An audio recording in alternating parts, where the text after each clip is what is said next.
కృషి చేస్తున్నారు. రేపు ఫెడరేషన్ వాళ్ళు రేపు వచ్చి చిరంజీవి గారిని కలుస్తారు. ఆల్మోస్ట్ ఆల్ ఛాంబర్ నుంచి భరత్ గారు అలాగే ప్రొడ్యూసర్ కౌన్సిల్ సిన్సియర్గా దీని మీద ప్రయత్నాలు జరుగుతున్నాయి.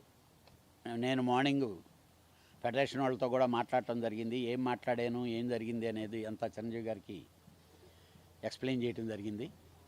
అలాగే ప్రొడ్యూసర్స్ అందరు కూడా రియల్గా చెప్పాలంటే చాలామందికి బయటికి తెలియంది ఏంటంటే ప్రొడ్యూసర్లు కూడా చాలా ఇబ్బందుల్లో ఉన్నారు ప్రొడక్షన్స్. అలాగని చిన్న నిర్మాతలు నిజంగా బాగా సఫర్ అవుతున్నారండి. ఈ విషయాలు వేతనాల్లో కూడా చిన్న సినిమాలకి చాలా వర్తించవనేది వాళ్ళ కంఫర్టబిలిటీని బట్టి వాళ్ళు చేసుకోవాలనేదే మా స్లోగను. ఆల్రెడీ చిన్న సినిమాలు కానీ ఒక కండిషన్ ఉంది. ఏది ఏమైనప్పటికీ డెఫినెట్గా నాకు తెలిసి రేపు చిరంజీవి గారు వీళ్ళు మాట్లాడిన తర్వాత ఆయన కూడా క్లియర్గా చెప్పారు. ఇప్పుడు నా వంతు నేను కృషి చేస్తాను, వాళ్ళతో మాట్లాడి ఛాంబర్కి పంపిస్తాను. Telugu film chamber of commerce, Telugu film producers council మీరు కూర్చొని ఒక కంక్లూషన్కి పట్టు విడుపులు వదిలి ముందుకి సాగండి అని చెప్పారు. నేను ఇదే విషయాన్ని ఇప్పుడు ఛాంబర్ వారికి కౌన్సిల్ వారికి కూడా డిస్కస్ చేయటం జరుగుద్ది. భరత్ గారు కూడా పాపం దీని గురించి ఆయన గట్టిగా కృషి చేస్తున్నారు, మా ఛాంబర్ ప్రెసిడెంట్. డెఫినెట్లీ ఈ 2 రోజుల్లో సమస్య పరిష్కారమై త్వరలో షూటింగ్లు స్టార్ట్ అవుతాయి. అయితే మీరొక్కరే చిరంజీవి గారితో భేటీ అవ్వడం వెనక ఉద్దేశం ఏంటి? మిగతా నిర్మాతలు ఎవరికి ఇన్ఫర్మేషన్ కూడా లేదంట కదా? నేను చిరంజీవి గారికి ఓన్లీ మెసెంజర్గా వచ్చానండి.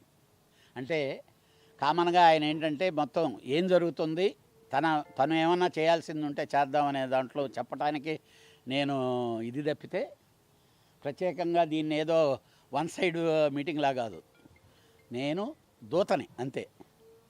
అటు ఛాంబర్కి కానీ ఇటు కౌన్సిల్కి కానీ. ఎందుకనంటే నా 45 సంవత్సరాల ఎక్స్పీరియన్సు నా దాంట్లో నేను ఎప్పుడు ఆర్గనైజేషన్స్ బాగుండాలి, either federation or chamber, at the same time producer అనేవాడు ఉంటేనే తర్వాత స్టెప్లు ఏమైనా డిస్ట్రిబ్యూషన్ కానీ, ఎగ్జిబిషన్ కానీ, లేకపోతే ఎంప్లాయ్మెంట్ కానీ.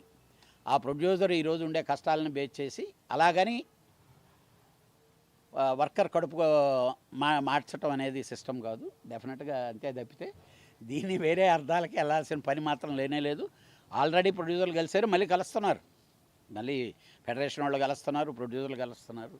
అంటే చిరంజీవి గారు ఒక పెద్ద మనిషిలాగా తప్పితే దీన్నేమి మీరందరూ ఆగండి నేను ఇది చేస్తానని ఆయన ఏ రోజు చెప్పలేదు.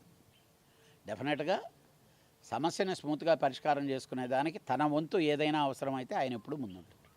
ఇండియన్ ఫిలిం ఫెడరేషన్కి మీరు వర్క్ చేశారు కాబట్టి అక్కడ ఉన్న పరిస్థితులు చిరంజీవి గారు ఏమన్నా అడిగారా? మీరేమన్నా ఆయనకి ఎక్స్ప్లెయిన్? డెఫినెట్గా వర్కర్లకు ఉండే ఇబ్బంది చెప్పాను, ప్రొడ్యూసర్లకు ఉండే ఇబ్బంది చెప్పాను.